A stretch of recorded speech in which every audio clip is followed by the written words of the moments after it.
Então, ao longo dos versículos seguintes, vocês vão ver o texto citando o nome de várias outras pessoas que foram colocadas como líderes para que o trabalho acontecesse. E lá no versículo 9 diz: Josué com seus filhos e irmãos, Cadmiel com seus filhos, Odovias com seus filhos, começaram a dirigir os operários que trabalhavam no templo de Deus. Então vejam que os líderes principais nomearam outros líderes com suas famílias e esses, por sua vez, lideraram outros grupos de pessoas. Às vezes, para o trabalho ser eficiente e eficaz, para que ele seja concluído com excelência, a gente precisa subdividir tarefas. Mas eles não saíram escolhendo qualquer pessoa. Eles escolheram pessoas chaves e deram a elas missões específicas, e essas pessoas chaves conduziram essas missões específicas liderando outras pessoas.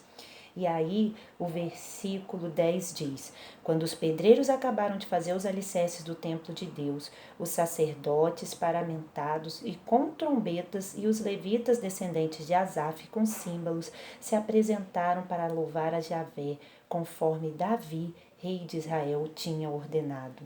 Louvaram e agradeceram a Deus, porque Ele é bom, porque o seu amor é para sempre em favor de Israel. E todo o povo erguia fortes gritos, dando louvores a Deus, porque os alicerces do templo de Deus tinham sido lançados. Que coisa maravilhosa, né?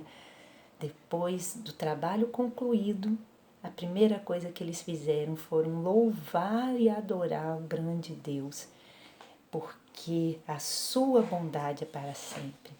Que a gente não se esqueça que depois da reconstrução, a gente não esqueça de reconhecer que foi fruto da graça de Deus. Eu creio que uma hora nós vamos olhar para trás e ver que toda essa situação gerada pelo coronavírus vai ter passado e a gente vai poder louvar e agradecer a Deus por nos ter permitido sobreviver a esse tempo. Eu não sei quanto tempo vai durar, mas eu creio que Deus há de vir ao nosso socorro. Mas a Bíblia diz que se o meu povo que se chama pelo nome se humilhar e orar, eu o ouvirei.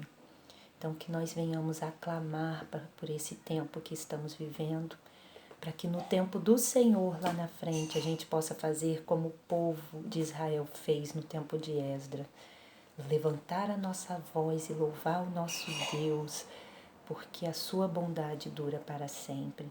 Deus não se esqueceu de nós, Ele está conosco, Ele está nos sustentando, Ele estará ao nosso lado, mas a gente precisa levantar a nossa voz, se humilhar e orar, e Ele vai ouvir o nosso clamor. Para finalizar, eu quero falar de um exemplo a não ser seguido.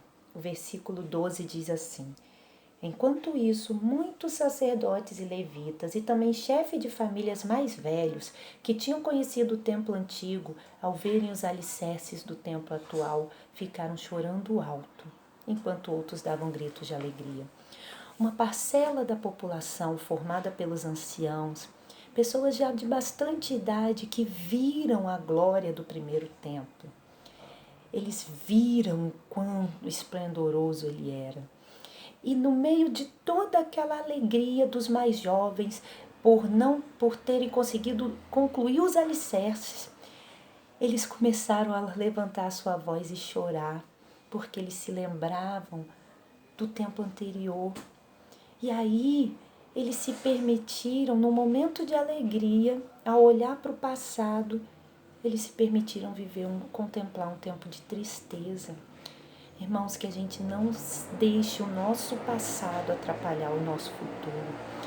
Claro, a glória do templo anterior foi grande, majestoso, mas o que eles estavam vivendo no presente era um motivo de alegria, sim. Quantas vezes a gente não faz isso na nossa vida? A gente deixa de viver um momento de alegria porque a gente traz lá do fundo memórias do passado, a gente desenterra coisas, a gente lembra de coisas que nos machucaram e isso impede que a gente viva a alegria plena daquele momento.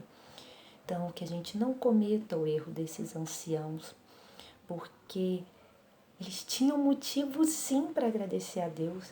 Como nós, nos dias de hoje, mesmo no tempo que estamos vivendo, temos motivos sim para agradecer e louvar a Deus e adorar e exaltar o seu santo nome. Nós estamos vivos, estamos com saúde, temos nosso alimento em nossa casa. Nós podemos nos alegrar com os nossos filhos. Então não vamos deixar que o desespero trazido pelo coronavírus e todas as notícias e informações que estão vindo lá de fora encubram a alegria que existe nesse momento, porque nós temos motivo sim de agradecer a Deus. Então, que a gente possa, que a gente venha nesse momento aprender com esse texto. São tantas as lições que a gente tira de um capítulo relativamente curto, 13 versículos só. Mas que a gente medite nessa palavra, que a gente abra o nosso coração, que a gente consiga enxergar o que precisa ser reconstruído na nossa vida, que a gente consiga enxergar para o que estamos sendo chamados nesse tempo de dificuldade que estamos vivendo hoje e que a gente não permita que as lembranças do passado ou as notícias tão ruins de tudo que está acontecendo no mundo e no nosso país, mesmo por causa do coronavírus e o que está por vir, tire de nós a alegria de viver. Que Deus nos abençoe. Comenta e faça seu comentário no nosso grupo. Meditem na palavra do Senhor e vamos aproveitar esse momento para estarmos cada vez mais próximos do nosso Deus.